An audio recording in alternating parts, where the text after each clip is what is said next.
young ladies and men, and even older couples. And I'll speak to them and say I'll pray for them. But then something happens. Many of them then get married, and everything seems to fall apart then. And it seems then what happens is there's this worship of family instead of worshiping God. And they forget about the fact that they said earlier on in the years that they were convicted about being on the mission field. Something just goes by the by, and the family becomes first. What happened to me is that God showed me this verse in Proverbs.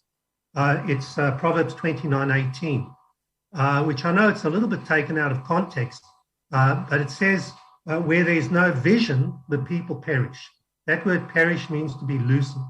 And I don't know if young people really have that vision. God gave me that vision to be in Zambia. It took a long while, a lot of prayer, until I got down on my knees and I said, Lord, show me if this business about Zambia is you. And I won't get up on my knees, Lord, until you give me peace about it. And he did.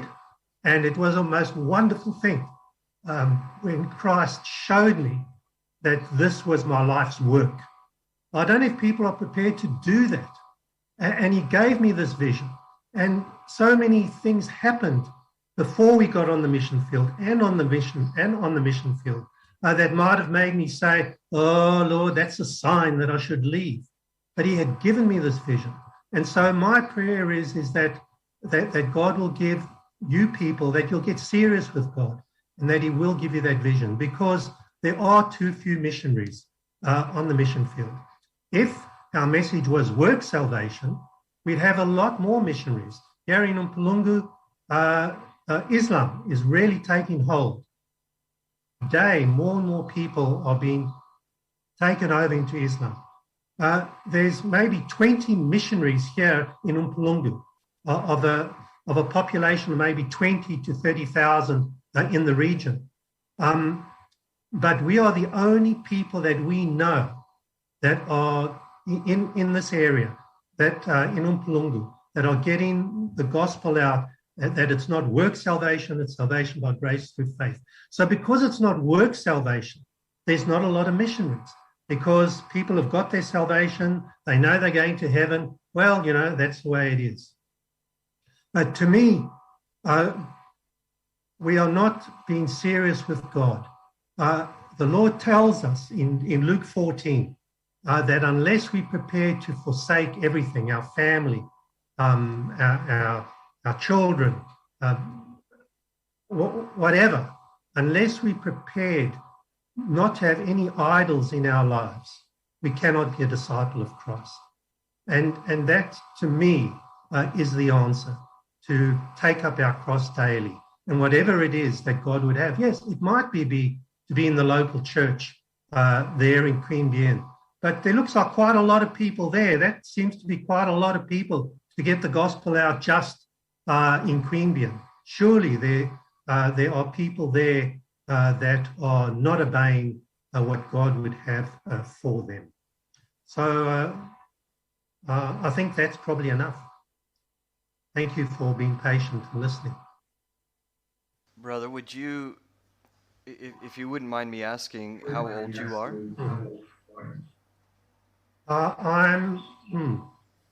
This year I'll be 72. I'll be 72. 72. And as far as you know, you don't have anyone to come and help you and anyone to pass the work on. You said it takes a long time, and you've been there for only 7 years. Is that correct? So as far as you know, you don't have... I've been in Umpulungu for 4 years. Yeah. At this stage, I don't really think that age is a problem. I'm been doing the best I can since I've got saved to be as healthy as possible so I can get the gospel out as long as possible, because I got saved late and I wasted so many years just doing my own thing. And so I believe I owe it to God. And by the way, I think what we're doing is not anything special. As Romans 12 says, it's our reasonable service. and it should be your reasonable service. So I don't think age is the problem. We've had to do with people who retired and then believed that God, instead of traipsing around the world, visiting the Tower of London, etc., that God would have them to be on the mission field. And they're relieving missionaries as they go on furlough. They're getting involved in the work. So age is not a thing. But yes, there's been lots of promises. There's been quite a few families who said, yes, we believe God would have us to be there with you in Zambia. He even had prayer cards printed, but there wasn't the conviction there. They didn't have the vision. And really, Lord knows, and it was best that they shouldn't have come in the first place, because it costs so much money to put a person on the mission field. And then people come and they last 1 year or 4 years or 10 years. It's just a waste of God's money.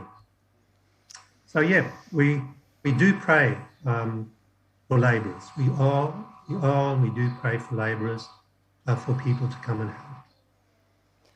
Brother, what would be the primary thing that we could pray for you and your wife and the ministry there? What would you say that is number one on your list of prayer points? Number one is the Lord's only prayer request, that the labourers are few. Pray for labourers. Pray for labourers. And perhaps you'll get convicted like God convicted me and pointed the finger at me. Good. Thank you. Brother Kaufmann, we'll draw the interview, or what, I guess the call. I don't know what to call it. I'm suddenly on the spot.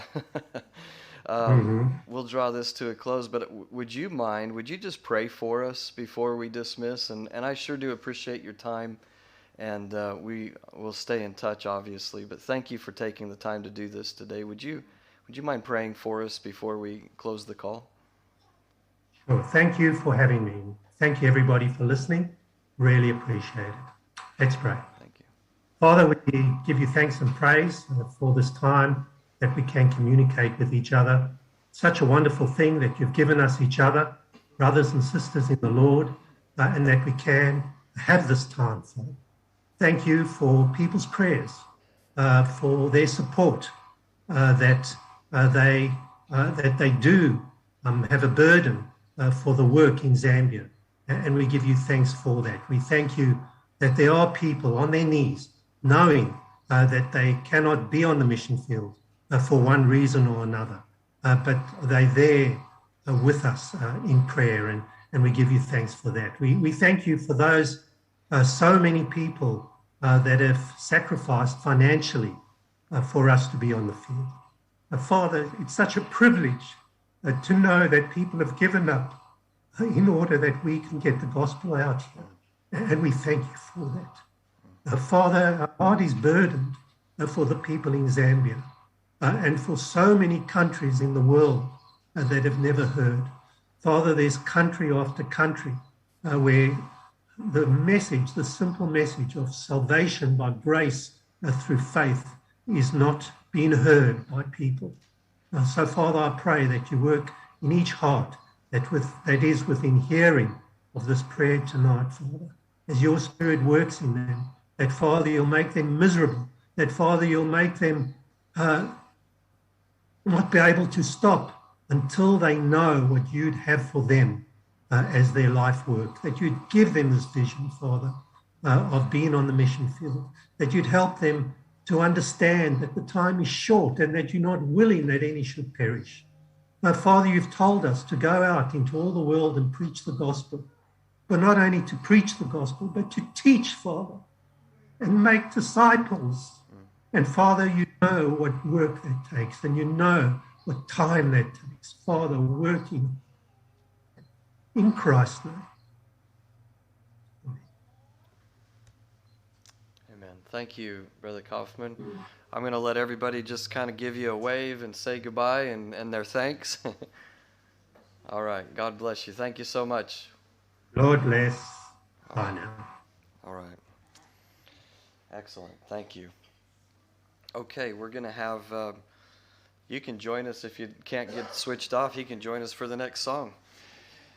Brother Jeremy, would you just, sorry, I'm looking back there for you. You're right here. Would you just lead us in that next song? Thanks. Just the next one, and then we're having a break. Pardon me? Having a break after that, yeah? Yeah, good. Yeah, just that one. All right. Thanks. Excellent. 378, let's stand together. Number 378, stand up for Jesus tonight. Number 378, let's sing our next hymn. 378, stand up for Jesus all together on the first. Stand up for Jesus, ye soldiers of the cross. Lift high his royal banner, it must not suffer loss. From victory unto victory, his army shall he lead, till every foe is vanquished, and Christ is Lord indeed. Stand up for Jesus, the trumpet call obey. Forth to the mighty conflict in this his glorious day. Ye that are men now serve him against unnumbered foes. Let courage rise with danger, and strength to strength oppose. Stand up for Jesus, stand in his strength alone. The arm of flesh will fail you, ye dare not trust your own. Put on the gospel armour, each piece put on with prayer. Where duty calls or danger, be never wanting there on the last. Stand up for Jesus, the strife will not be long. This day the noise of battle, the next the victor's song. To him that overcometh, a crown of life shall be. He with the King of glory shall reign eternally. Praise the Lord, you may be seated. Thank you, Jeremy. Thanks, Amy. Well, that was a blessing. I feel like we could almost give an invitation after his exhortation there. That's wonderful. Okay, Brother Boy, we're going to get straight into it. Before you come up, actually, I just need to talk to our church. And anyone who wants to be involved in this. We have a special friend day, an evangelistic Sunday, on this coming Sunday.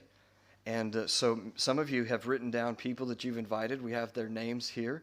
And so I want to get that in our hands now. We've been fasting and praying, but I want us to be able to name them by name, okay? So what I'm going to do is I'm going to have someone put this out on the table as you go out. Maybe I'll put some back here and some out there.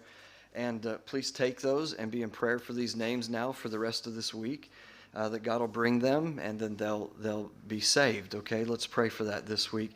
And then if you haven't got your Faith Promise Commitment card, you can grab one and use that as a reminder to continue to pray before we take our faith promise on Sunday night, okay?